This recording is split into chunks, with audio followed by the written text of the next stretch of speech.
For over 80 years, the roar of a Chevrolet engine has been the heartbeat of American roads. And for much of that time, that heartbeat began here, at the GM Tonawanda Engine Plant in Western New York. The Tonawanda plant has been building engines for Chevrolet since 1938, with a temporary switch to aircraft engines during World War II.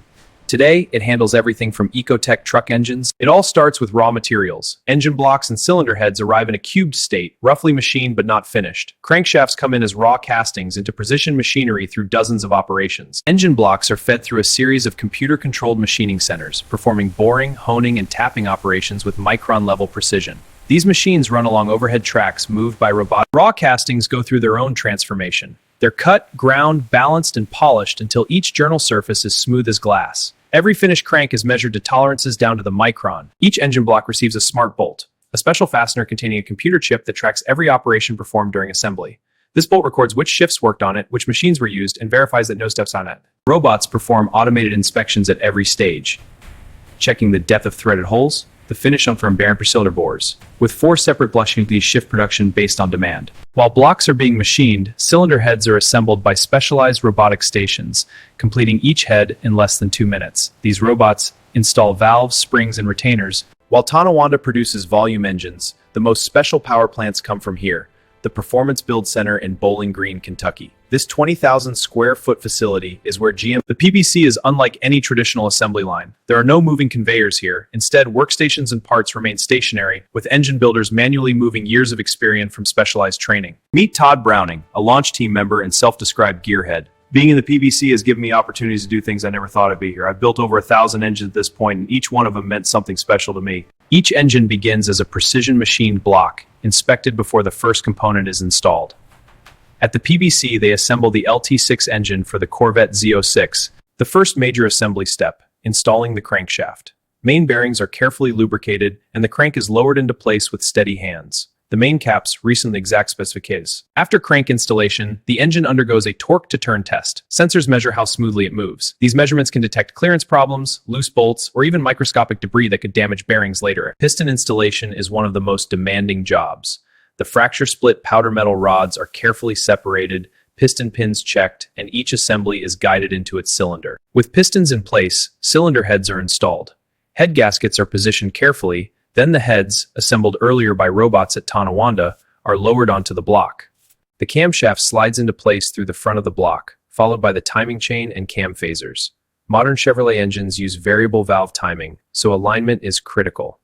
The valvetrain comes together, and rocker arms are balls. Each component must move freely, opposing valves thousands of times per minute at temperatures exceeding 1,500 degrees Fahrenheit. The front timing cover is sealed with precision. Too much sealant and it squeezes into oil passages, too little and it leaks. Water pump and front accessories are installed, each bolt torqued to specification and recorded in the engine's build history. The oil pan completes the bottom end, sealing the crankcase and containing the lifeblood of the engine. Bolts are tightened in a spiral pattern from the center outward, ensuring even sealing and preventing warpage. Meanwhile, in Romulus, Michigan, another critical facility produces the V6 engines and 10-speed transmissions that power millions of Chevrolet vehicles.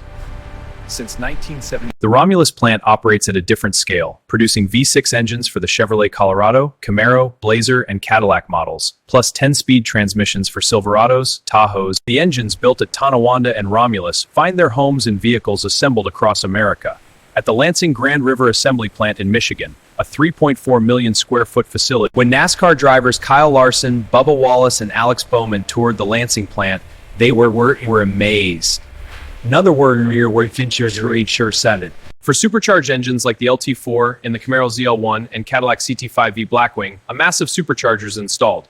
Robots help with the heavy lifting, but humans guide the final alignment. Modern Chevrolet engines use direct fuel injection, spraying fuel directly into cylinders at pressures over 2,000 psi. Fuel lines, injectors, and rails must be a car can destroy an injector and take down an engine. The intake manifold directs air into each cylinder. On performance engines, variable length runners optimize torque across the RPM range. Installation requires careful gasket placement and even bolt torque to prevent vacuum leaks. Exhaust manifolds bolt to the cylinder heads, collecting hot gases and directing them to the exhaust system. On performance engines, these are often tubular stainless steel headers. Heat shields protect nearby components from extreme temperatures. Spark plugs are installed with precise torque. Too loose and compression escapes, too tight and they seize in the aluminum heads. Ignition coils snap into place and wiring harden up to 8,000 times per minute at wide open throttle. Throughout assembly, quality control is relentless. Occasionally, painted bogey parts, intentionally defective, are sent through the line to verify that inspection systems catch them. Every completed engine undergoes leak testing, pressurized with helium or air, while sensitive sniffers check every seal and gasket. A leaking engine leaks are detected, it's repaired or scrapped. Before ever firing under its own power, each engine undergoes cold testing. An electric motor spins the engine while sensors monitor oil pressure, compression, and listen for unusual mechanical noises. Performance engines like those from the PBC also undergo hot testing, actually fired up and run under controlled conditions. Technicians listen for any unusual sounds, monitor oil pressure and temperature. At the Performance Build Center, each completed engine receives a special touch, a personalized nameplate with the builder's printed name and signature. When a customer buys a Z06 Special from Tonawanda, engines are shipped to assembly plants across North America, eaten and carefully protected for terrestrial, ensuring that hundreds of miles of highway don't undo thousands of dollars of precision assembly. At Bowling Green, the engine finally meets its home, in a process taking just into the chassis, a choreographed dance of automation and human guidance. This is the moment an engine becomes a Corvette. When Hot Rod Magazine brought a 2016 Camaro SS to Tonawanda, workers were so excited they came in on their days off. I have one on order, whenever you suckers. They're enthusiasts. Many specialized tools on the line were designed by the workers themselves. GM encourages suggestions and improvements and evolving based on worker feedback. When you've built over 1,000 engines, you know what works and what doesn't. The Romulus plant isn't just about production, it's about responsibility. Since 2000, it's held ISO 14001 environmental certification. At Romulus, 1,144 hourly employees are represented by UAW Local 163, part of his Praniazado manufacturing this sachet. Since 2011, work together to manufacture wins. At every step, there are details that machines can't handle. Crankshaft polishing, for example, where experienced eye. The mirror finish on bearing journals isn't just for looks, it's essential for oil film retention and long engine life. Becoming a master builder at the PBC requires a skills assessment, interview, and 6 weeks of intensive training. These are careers, not jobs, and the knowledge passes from generation to generation. The LT7 engine in the 2025 Corvette ZR1 represents the pinnacle of American powertrain engineering.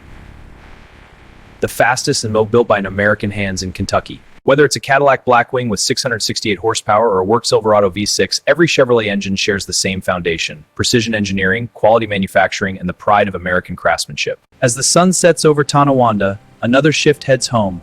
They're tired, but proud. Tomorrow, they'll be back to do it again. I don't just build engines for a living, I live and breathe them. That passion shows in every engine that leaves the plant.